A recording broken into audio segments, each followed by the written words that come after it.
En Radio USACH presentamos Estado de Ánimo, donde abordamos la salud mental en serio. Estado de Ánimo, un programa para hablar, pensar y sobre todo, acompañarnos.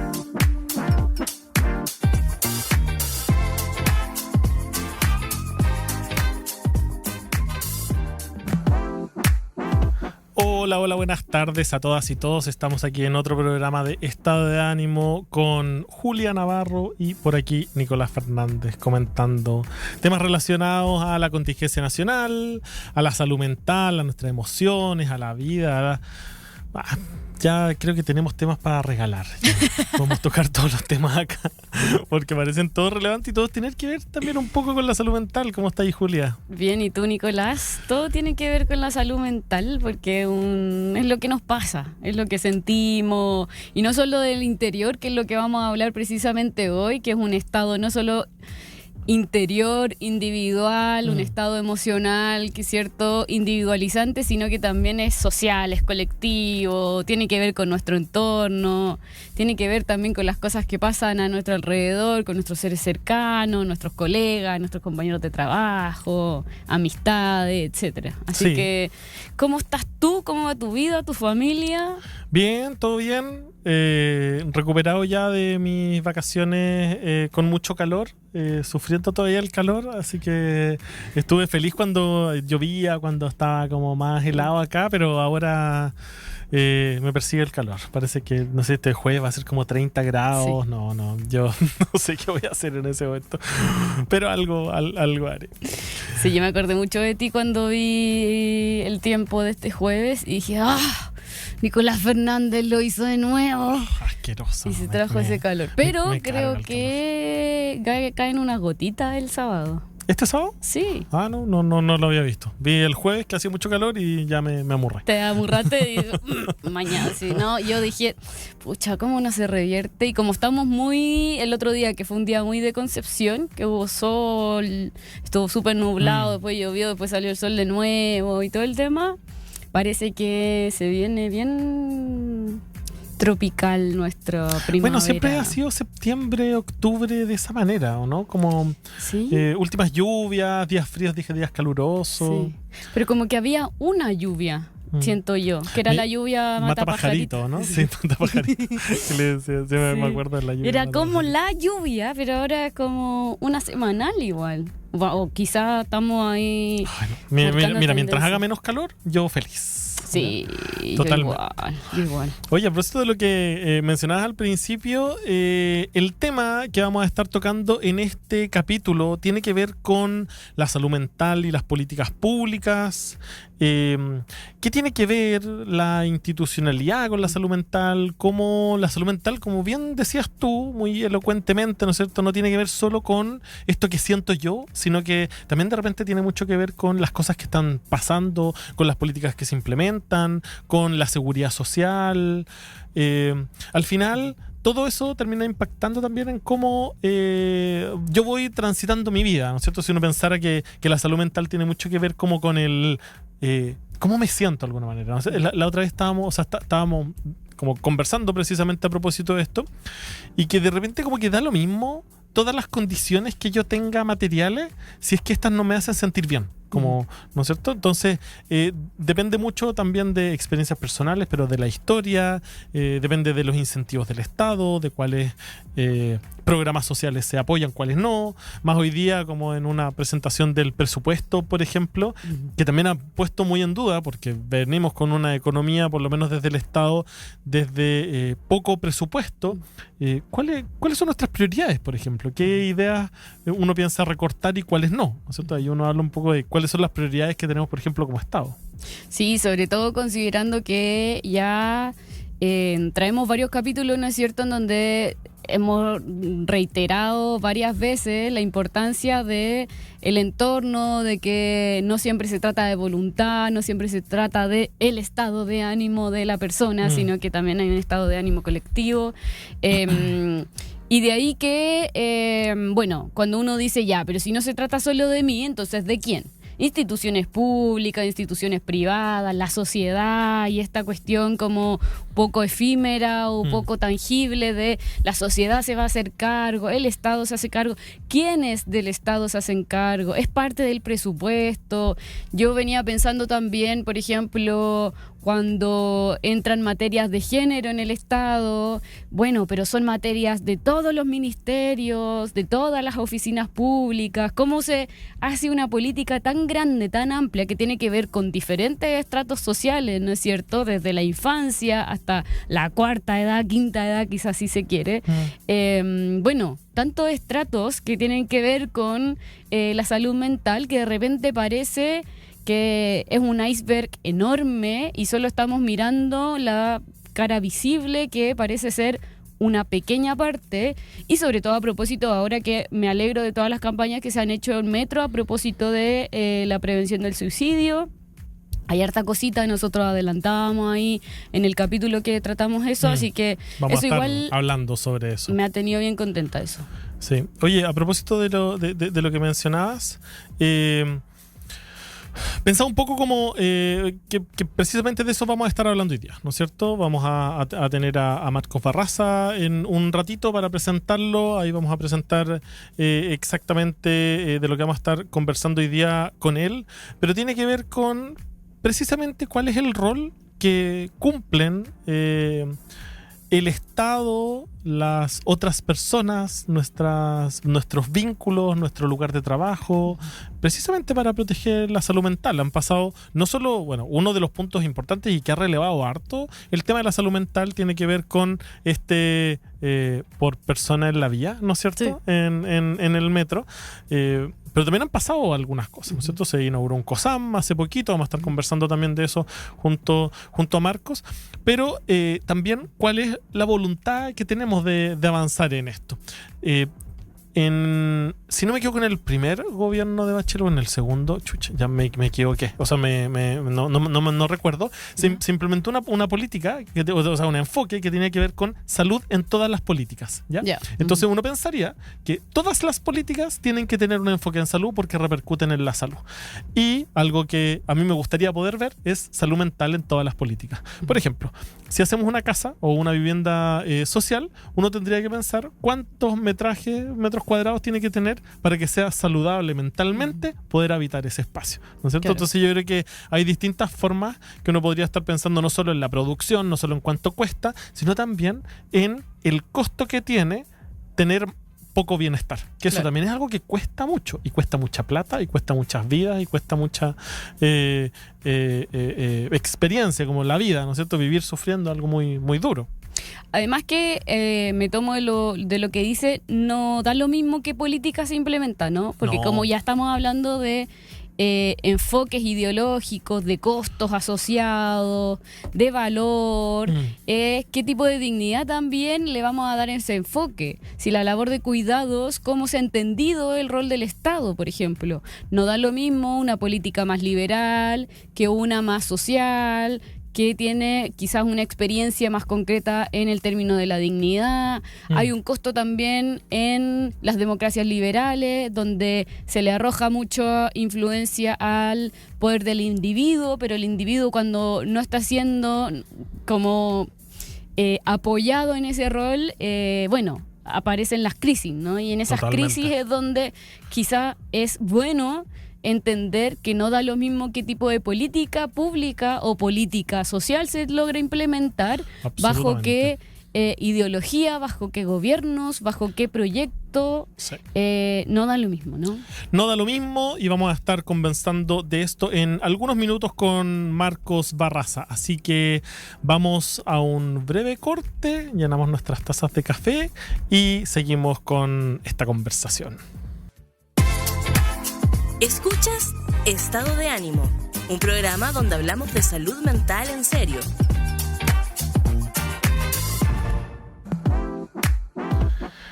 Estamos de vuelta en Estado de Ánimo, ya para entrar de lleno al tema que vamos a estar hablando hoy día sobre salud mental, políticas públicas, el escenario de las distintas candidaturas en este momento.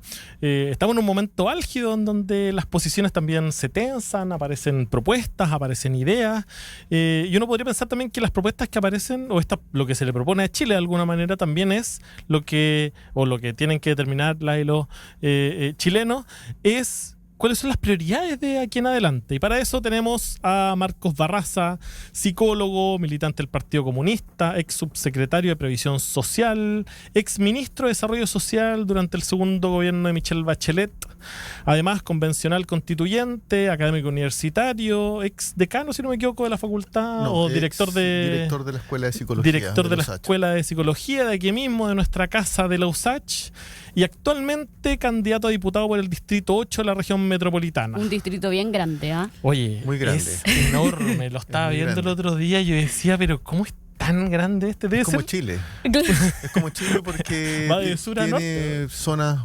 densamente pobladas urbanas, tiene zonas rurales. Son 8 comunas: Maipú, Estación Central, Cerrillo, Pudahuel, Colina, Lampa, Tiltil, Quilicura. Oye, mira, yo lo veía y yo decía... Además que tiene todo norte y sur de Santiago, de alguna manera, ¿no es cierto? O sea, es una franja muy extensa. Sí. Y tiene todas las virtudes y las problemáticas de Chile. Exactamente, es como un mini Chile, tiene razón. Sí. Como sector industrializado, sector más rural, densidad sin densidad. Poblacional, zonas de sacrificio. Carreteras. Harta herida urbana, ¿no? Sí.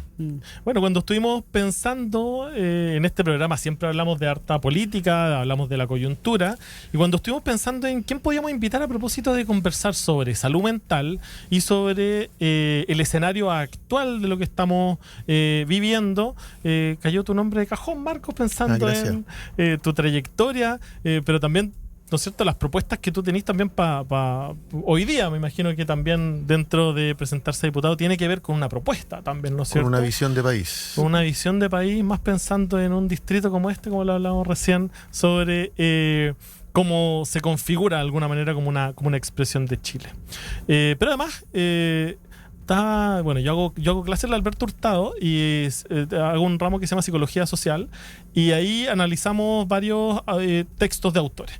Y siempre partimos, de alguna manera, pensando o con la idea de, yo siempre les digo, imagínense cómo era el autor cuando estaba escribiendo, cómo estaba escribiendo, les digo yo. Porque al final, lo que uno propone también es lo que vive, ¿no es cierto? Y lo que conoce, de alguna manera. Uno no tiene prioridades de la nada, sino que probablemente... mucho de lo que tú has vivido en tu vida habla también de lo que tú propones hoy día. Entonces, también vamos a estar conociéndote un poco de tu historia, etcétera. Entonces, quería preguntarte primero, Marcos, o que conversemos a propósito de algo que hablamos mucho en este programa, que tiene que ver, ¿qué tiene que ver la salud mental y las políticas públicas hoy día? ¿Cuál es la relación? ¿Solo tiene que ver con salud? Tú tienes una mirada mucho más amplia, además de haber sido, ¿no es cierto?, exministro de Desarrollo Social, que tiene muchísimo que ver con salud mental. Entonces, ¿por dónde se juntarían estas dos áreas? A ver, yo creo que la política pública ha ido transitando desde miradas, si se quiere, estancas, compartimentadas, progresivamente a enfoques más integrales, sistémicos, podríamos decirlo desde una de las visiones de la psicología, desde las escuelas. Se codifica o se decodifica con otro lenguaje. La CACEN, que mide la caracterización socioeconómica de las familias en Chile, que es una encuesta que tiene una muestra de 88.000 hogares, identifica estándares de vida: salud, educación, vivienda, pensiones, seguridad social, redes y cohesión social. Y esa es una mirada multidimensional. Desde otro lenguaje uno podría hablar de determinantes sociales. Pero lo cierto es que ahí está expresada una mirada más, entre comillas, integral, global, de lo que es el ser humano, lo que es las personas, las familias y las comunidades. Yo me he esforzado porque la política pública transite en esa dirección. y entro a la política al tiro. Si uno mira el programa de Janet Jara, del cual yo soy absolutamente solidario, lo respaldo,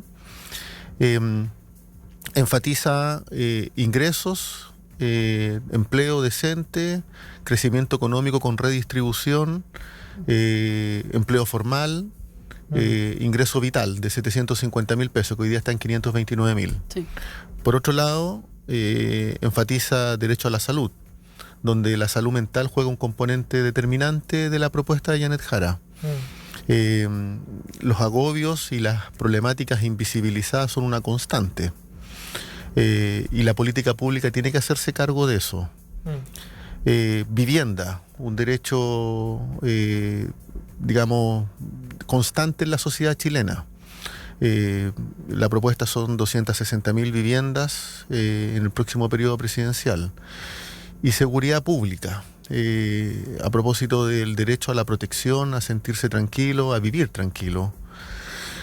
Si uno lo engloba todo, tiene una mirada integral de la sociedad, sin perjuicio de otras demandas y problemáticas. No quiero acotarlo ni restringirlo a eso, pero quiero enfatizar los ejes principales.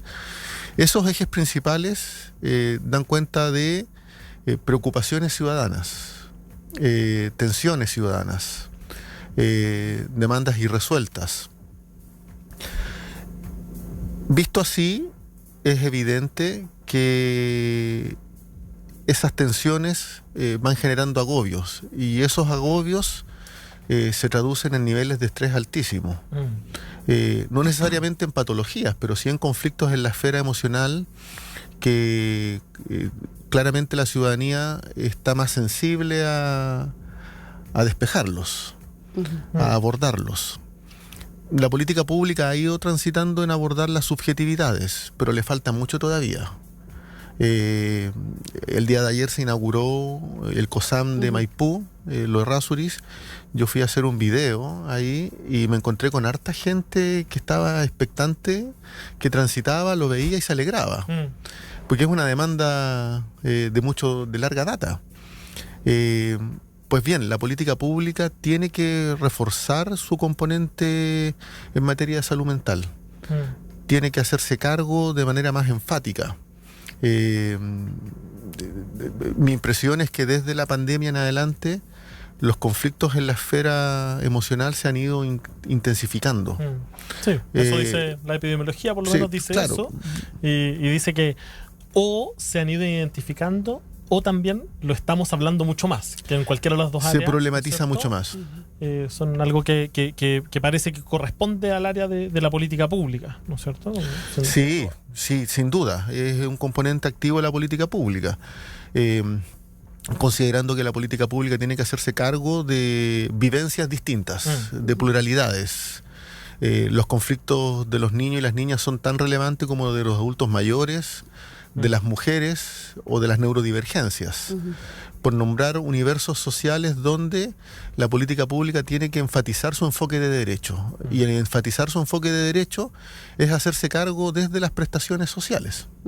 Ahora, es complejo, yo me pongo como en el lugar quizás de esta población que desconoce temas de los que nosotros también nos hemos hecho cargo en los capítulos, de todo lo que es lo desconocido del área de la salud mental. Hoy día, no sé, psiquiatras que atienden por FONASA son muy poquitos a nivel nacional.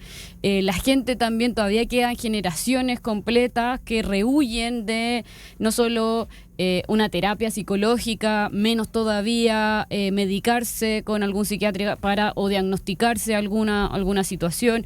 Vemos que los niños hoy día sí están siendo diagnosticados a temprana edad, pero es un tema que quizás entre las prioridades estatales, por ejemplo, el rol de lo público, para alguien que dice, pero bueno, a mí me aseguran el empleo y con eso, o el crecimiento financiero del Estado, como desempleo, crecimiento estatal, poniéndome un poco como abogada del diablo, ¿por qué hoy día las propuestas en políticas públicas debieran estar en un enfoque de salud mental? Hay una caracterización, hay un discurso, una narrativa que logre acercar a esa gente que hoy día dice, sí, la salud mental, pero es que ante las caricaturas, ante los prejuicios que existen ante la salud mental? Yo creo que la población en general, la ciudadanía, transita, evoluciona, no obstante los rezagos de algunos grupos sociales, a connotar una visión más integral de sí mismas, de sí mismos. La gente, no necesariamente por acción de los medios de comunicación, tiene más conciencia de que su bienestar no se restringe exclusivamente a lo tangible, a lo material. No obstante, lo tangible y lo material determina en buena medida, digamos, el sentimiento de bienestar o de malestar.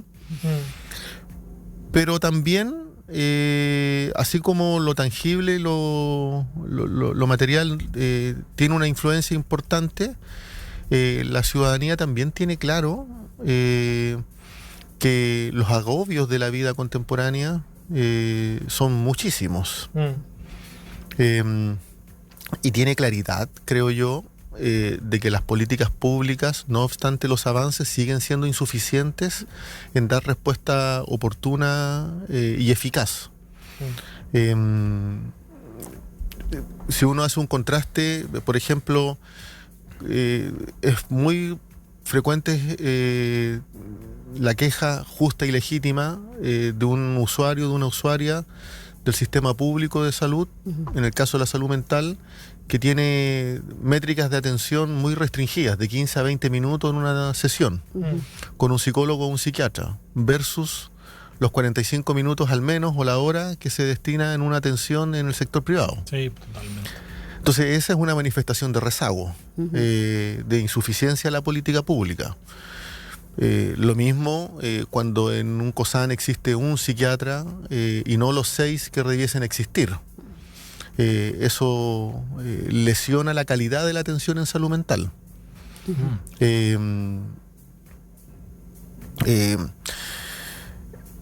Yo creo que en general lo que se requiere desde la política pública es una visión integral y, en mi opinión, un poco más pragmática.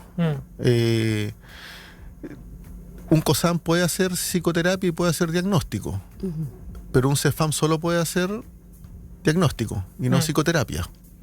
Por ejemplo. Y eso, a ojos, desde la vivencia de un usuario del sistema público de salud, es inexplicable. No tiene sentido común.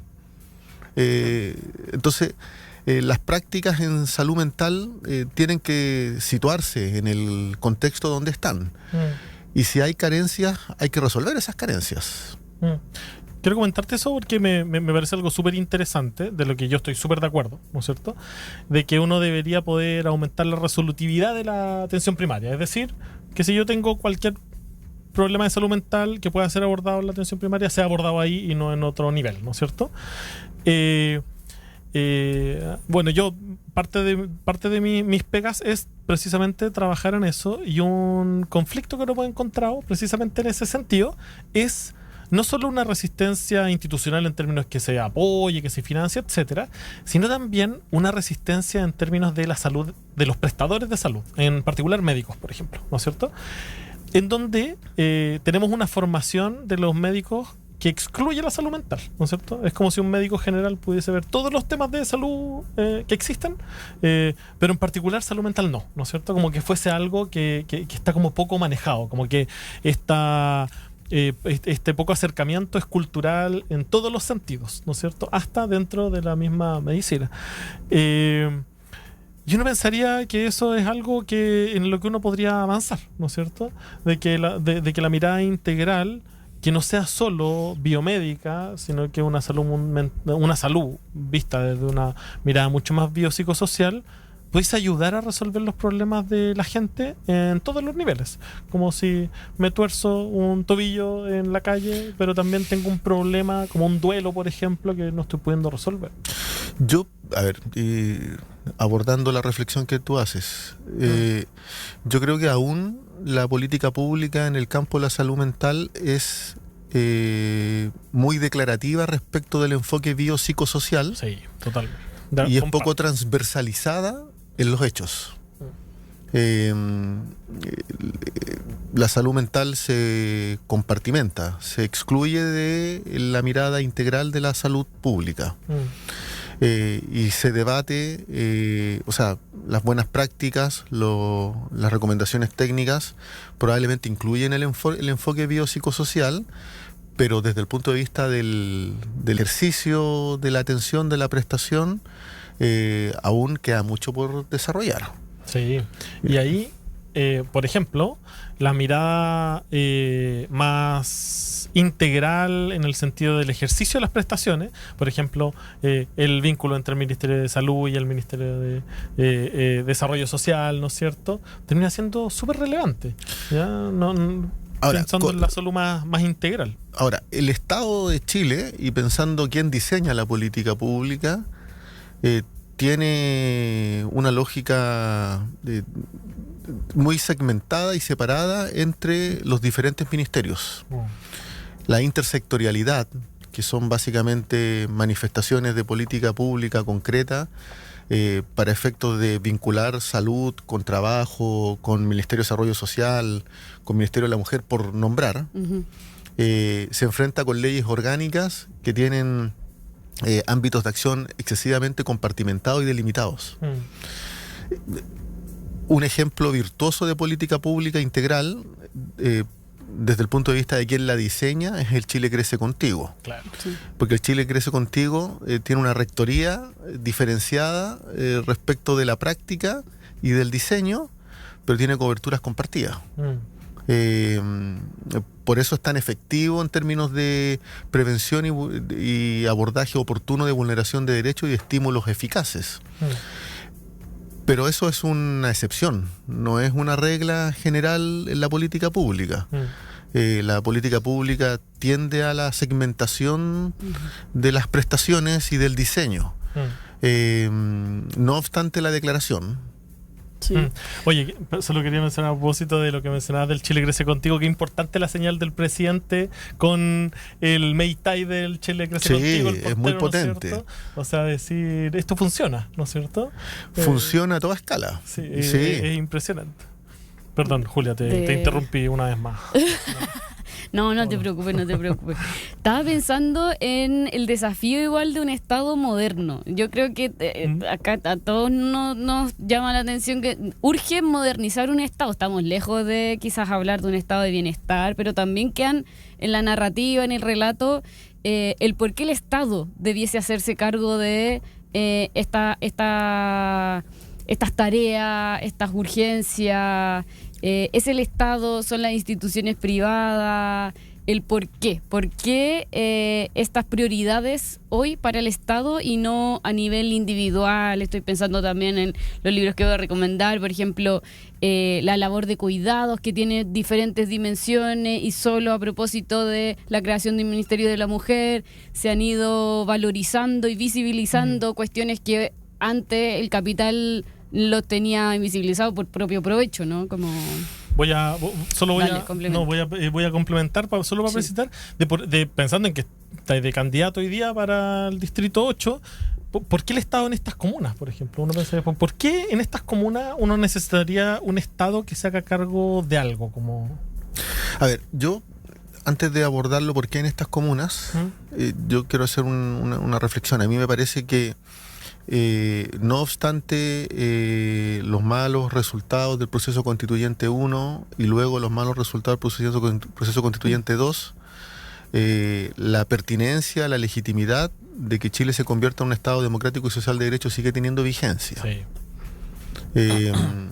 Y sigue teniendo vigencia porque las desigualdades siguen reinando en la política pública y en la calidad de vida de las familias, de las personas y de las comunidades. El Estado subsidiario es una cortapisa, una limitante para la garantía de derechos. Y por eso, y sin ir más lejos, las políticas públicas más efectivas desde el punto de vista de la promoción de la igualdad son las políticas con enfoque solidario. Este mes, en septiembre, que termina hoy día, entiendo. Hoy. 30 septiembre. 30. Sí. 391.000 personas mayores obtuvieron el aumento de la PGU. Y en los sucesivos 2 años van a seguir incrementándose el número de personas mayores que tengan la PGU a 250.000 pesos reajustada en el IPC. Pero en enero del 2026, 1.400.000 personas van a ser beneficiarias del aumento de sus pensiones por concepto de AFP a partir de la acción del Estado, no de las AFP. Ya, hago toda esa descripción porque la legitimidad de las políticas sociales y la efectividad en contraste con las políticas individuales es muy evidente. Con esto no quiero descartar la pertinencia del mercado. Lo que quiero decir es que desde el punto de vista de la igualdad, la garantía de derechos, el Estado es fundamental. Pero también lo es fundamental para la regulación o para vivir en un medio ambiente, digamos, protegido, en un ecosistema que asegure, digamos, la existencia del planeta y del país. Estas políticas sociales son claves para un distrito como el Distrito 8. Y en mi opinión, una acción legislativa eficaz desde el punto de vista de los derechos de las personas debe orientarse a tener una legislación nacional que promueva calidad de vida y condiciones de vida dignas, con bienestar compartido. Derivado de ello, una acción legislativa eficaz, que es mi compromiso, debe tener impactos en el distrito. Voy a poner un ejemplo. Estación Central, donde estamos ubicados. Si no me equivoco, hay 1, 2, 3, 4 terminales de buses de alto tráfico de personas.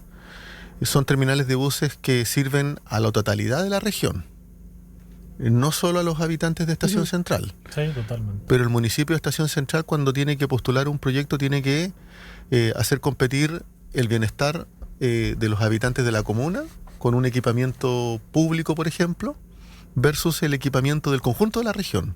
Esa es una competencia perversa. Bueno, una acción legislativa eficaz, pensando en calidad de vida, debiese orientarse a que, así como existan garantía de equipamiento público, mejoramiento en infraestructura pública para el conjunto de la región, la comuna tenga resguardado equipamiento público para sus habitantes. Perfecto. Ahora, ya hago una inflexión que me parece determinante, que tiene que ver con subjetividades. No todo se puede realizar de una sola vez en la política pública. Lo importante es priorizar y establecer consecutividad en esa priorización. Lo que hago hoy día, ¿qué impacto puede tener mañana? Pues bien, esa priorización tiene que hacerse con las organizaciones y las comunidades. No pueden ser meros testigos, tienen que ser protagonistas del desarrollo de su comuna, de su calidad de vida. Y ese es mi compromiso como candidato a diputado. Sí, o sea, me parece relevante igual que exista no solo la priorización, sino una escucha frente a la urgencia de las comunidades. Porque muchas veces uno piensa en diputados un poco alejados de los territorios, ¿no? Como de los distritos. Con Nicolás, antes de partir el programa, hablábamos, oye, pero tú sabes el número de tu distrito. Las diputaciones en general son como el rol menos visible de una comuna y quizás también hay mucho desconocimiento de qué impacto tienen a nivel local. Son sí un ente vinculado con el poder legislativo, el ejecutivo en menor medida, pero claro, como que son un ente... y ahí, ¿qué rol tienen en la escucha y la colaboración con los alcaldes, que son finalmente quienes ejecutan esas políticas?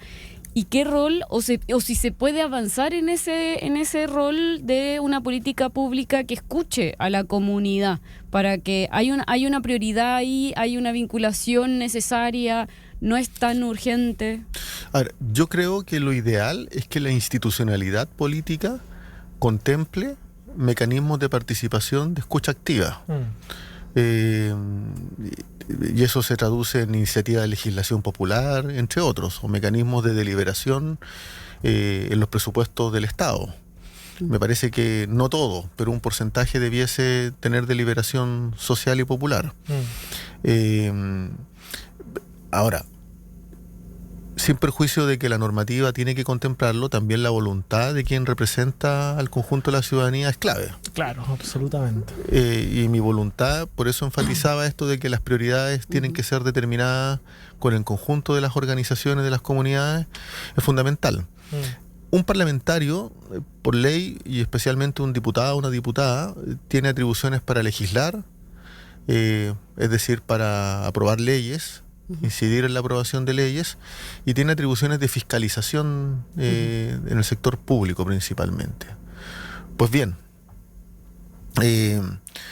yo creo que sin perjuicio de lo que establece la ley, un diputado tiene que ser un sujeto activo, una persona activa en la articulación de iniciativas que favorezcan a sus comunidades. Y en eso el vínculo estrecho, ser correa transmisora, en el buen sentido de la palabra, de las expectativas ciudadanas, del devenir de los municipios, de los territorios, de las alcaldías, es clave. Oye, Marcos, quiero llevarte a otro ámbito, porque no nos queda claro, en base a tu trayectoria, ¿no es cierto?, y lo que nos comentas sobre tu experiencia, ¿no es cierto?, en este sentido, en la gestión pública, en otros ámbitos. Pero yo creo que a todos nos queda una pregunta de quién es Marcos Barraza, ¿no es cierto?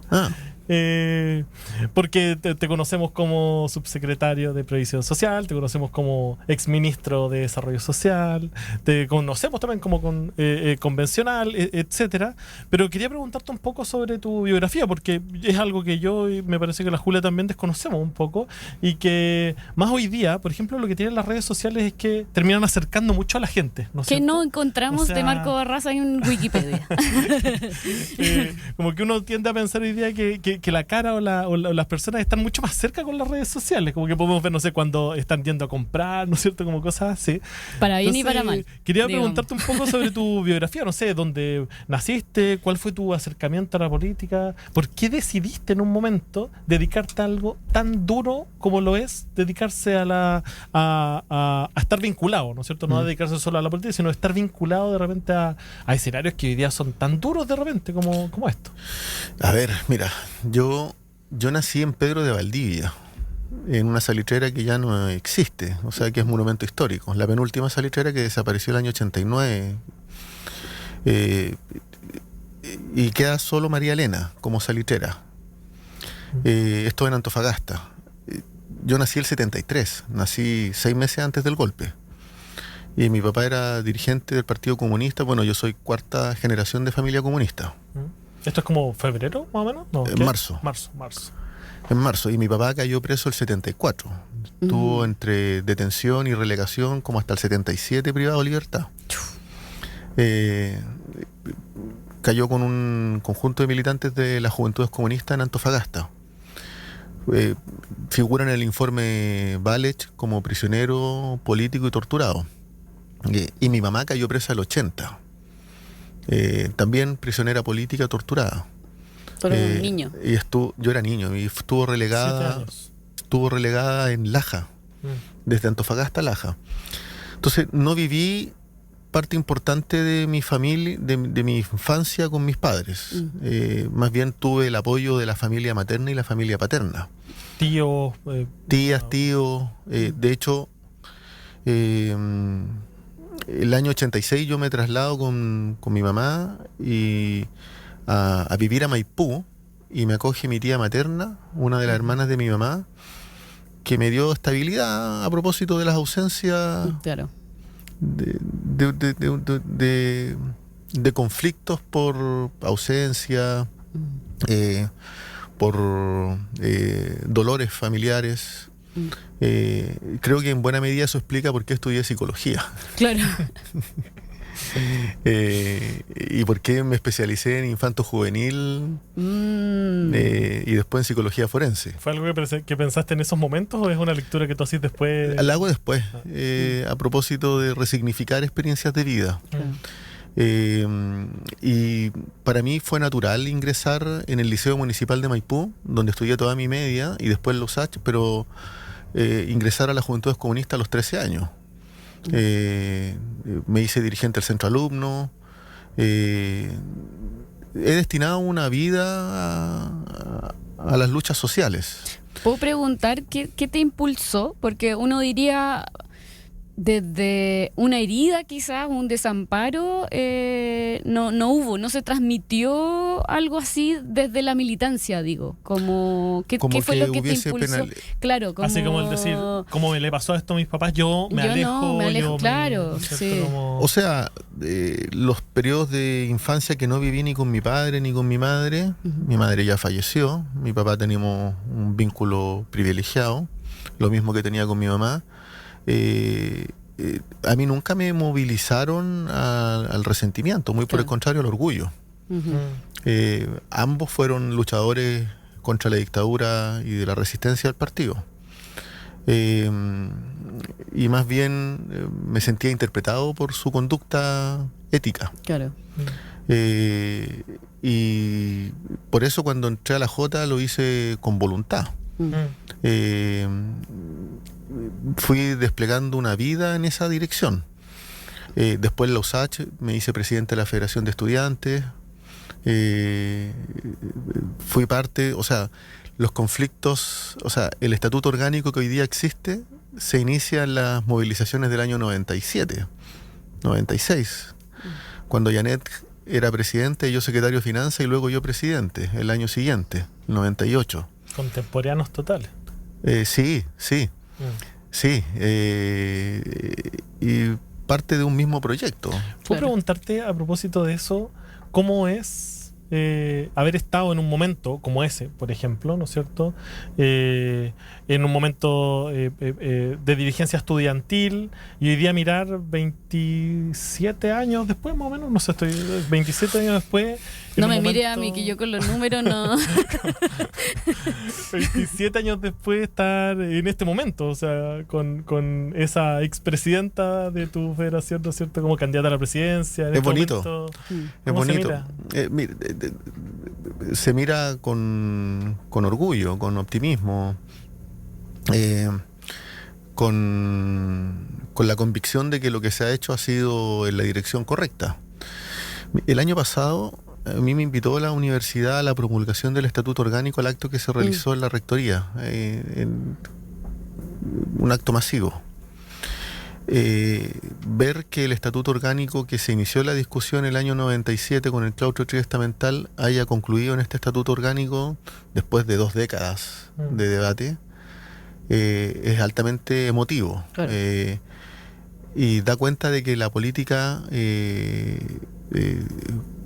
se abre camino, las transformaciones se van, los cambios se abren camino, hay retrocesos, no es lineal, y ser protagonista de eso es reconfortante.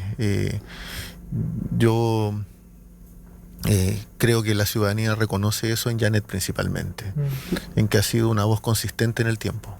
Sí. Oye, cuando miráis para atrás y veis todos estos hechos, ¿tú lográis ver algunos, no sé, si tuviésemos que pensar como en hitos de la vida de Marcos Barraza, ¿no es cierto?, como en este momento, ¿tú lográis ver algunos hitos que para ti te marcaron durante este tiempo? Porque ahora me contaste algunos, como poder haber nacido en Antofagasta, cuando toman preso a tu papá, cuando toman preso a tu mamá, ¿no es cierto? ¿Qué otros hitos hay después, por ejemplo, después de ser presidente de la federación, que hasta ese momento llegamos? Bueno, yo creo que la infancia está marcada por la ausencia impuesta de la dictadura de mis padres.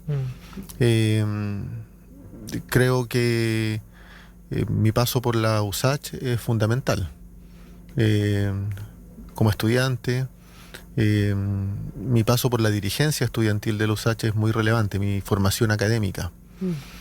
Me permitió desde el ejercicio de la profesión también resignificar experiencias de vida, darle significado a conflictos.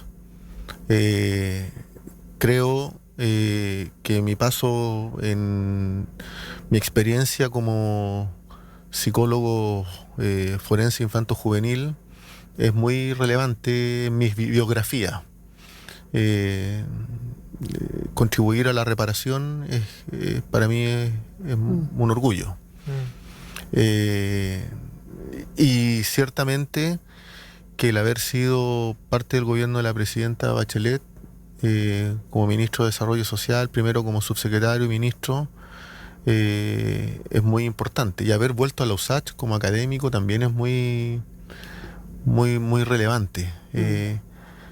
Son hitos muy valiosos, y evidentemente que el más importante, haber sido padre, es muy emotivo.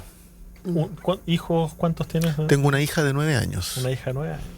Que es mi amor.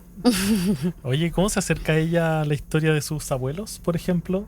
Porque tú lo que dijiste que en algún momento lo resignificaste, me imagino que en algún momento no estaba esa resignificación, ¿no es cierto? Como... Tiene una excelente, o sea, yo converso con ella de la historia de su abuelita que ya falleció. Conversa mucho con mi papá ella, le dice Tata. Tata Marcos le dice, se llama igual que yo, o sea, yo me llamo igual que mi papá.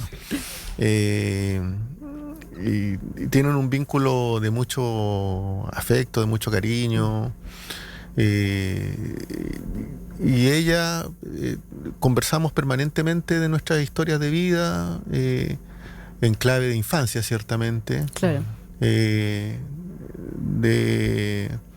Ella tiene conciencia del lugar que su familia ha ocupado en la historia de nuestro país desde el punto de vista del ejercicio de los derechos. Qué linda esa relación de tu papá, pensando en la biografía familiar que tienen, con su nieta, como estar en esos años claves de su infancia. Mi y papá que se muere por puedan, ella, se me derrite. imagino, sí. Van a la biblioteca juntos, juegan ajedrez. Qué genial. Sí. Qué genial.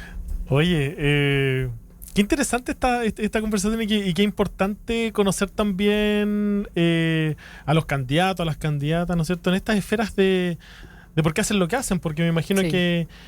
que cómo tú te acercas tiene que ver también con una motivación de un mejor Chile, de tener bienestar, ¿no es cierto? Porque hay otras personas que se acercan a la política por otros intereses, ¿no es cierto? O sea, hay variados intereses de por qué alguien se podría interesar O sea, la política, ¿no es cierto? algo que ha sido un hito y un proceso en mi vida fue ser militante de la Juventud y luego del Partido Comunista. Claro. Para mí eso es muy significativo. Tiene que ver con un compromiso, con una visión colectiva. Yo me interpreto por la mirada de justicia social de nuestro partido, y trato de impulsarla en todo orden de cosas. Mira, qué interesante. Oye, Marcos, queremos invitarte a nuestra última sección de este programa. Todos los programas, cuando tocamos un tema, la Julia trae algunas recomendaciones de libros. Quiero que también pienses si quieres recomendar alguno. A propósito también de toda esta temática, Julia. Traigo, sin pausa, para aprovechar los minutos que tenemos. Es que se nos ha hecho interesante esta conversación. Hace poquito que empezamos a invitar a personas. Ah, qué bueno. Aunque nos reten, Eres la segunda persona que invitamos, y creo que da espacio a la conversación de una manera mucho más y a seguir desglosando temas. Yo creo que fome termina conversar solo siendo contigo, muy Julia. Esa es general. la realidad. Así nos tratamos en el día a día. Oye, no, sí traigo recomendaciones pensando en el tema del programa, pero además ahora pensándolo en la biografía de Marcos y todo este tema de, por ejemplo, lo importante que es el cuidado en las sociedades a propósito de la salud mental y todos los aspectos que con ello conllevan. Traigo este libro que es de Editorial Metales Pesados, de Fabián Bruguer, que se llama La ética del cuidado. Y en este libro de la filósofa francesa, bueno, ella aborda el tema de por qué se ha vinculado el cuidado, el care que lo denomina en el libro, para llevarlo a nivel teórico, un libro bien teórico, pero de lectura igual bien digerible. Se ha vinculado al aspecto femenino, al maternar, al amparo, ¿no? Y cómo esa disrupción tiene que ver también con ciertos componentes ideológicos, como por ejemplo, no sé, el componente liberal ha aprovechado este sesgo para que mujeres, no solo el cuidado, porque el cuidado tiene un costo, y ese costo para ciertas políticas es mejor provecho para que no sea financiado por un capital, sino que sea de un sesgo de, bueno, las mujeres en el espacio privado y los hombres en un espacio público. Entonces, de ahí que tiene una importancia para modernizar no solo la conciencia social y transformar también dinámicas familiares, diría yo, dinámicas que hoy día todavía permean en las labores de cuidado que están muy arraigadas a, bueno, las hijas cuidan a sus padres en horas clave, las mujeres que están criando también son las que aprovechan más las licencias médicas, postnatales, etcétera. Tiene una raíz ahí que es bien interesante desde la filosofía de Fabián Brugger. Y a propósito del rol del Estado y de las políticas públicas y de cómo no da lo mismo quién gobierne o qué tipo de ideología sea la que está en el Estado, este libro de Nicolás Ross, que se llama La invención del sí mismo, nos traslada a pensar el Estado no solo como una idea individual, de protección individual hacia el ciudadano o la ciudadana, sino a cómo el Estado también puede promover un cuidado y una salud mental colectiva, que es bien relevante porque de repente, bueno, hablamos de un Estado que asegure el bienestar, pero quizás desde una competencia, quizás desde una aura o en un discurso de la meritocracia. No da lo mismo entonces desde dónde nos estamos parando para poder construir política exactamente, pública, y cómo también el Estado puede ser, a propósito de conceptos desde la psiquiatría, de la psicología o todas las o sea, no permear, sino moldear poblaciones también. Como hay ahí a propósito de ciertas narrativas, ciertos relatos. Más disciplinario, ¿no es cierto? Disciplinario, moldeador, homogeneizador, individualizante. Hay ahí un control, diríamos, en un concepto mucho más subjetivo, si se quiere, no un control tan práctico o fáctico, sino que entonces de ahí cómo se podría moldear desde el Estado, y por eso no da lo mismo quién o cómo se gobierne. Buenísimo.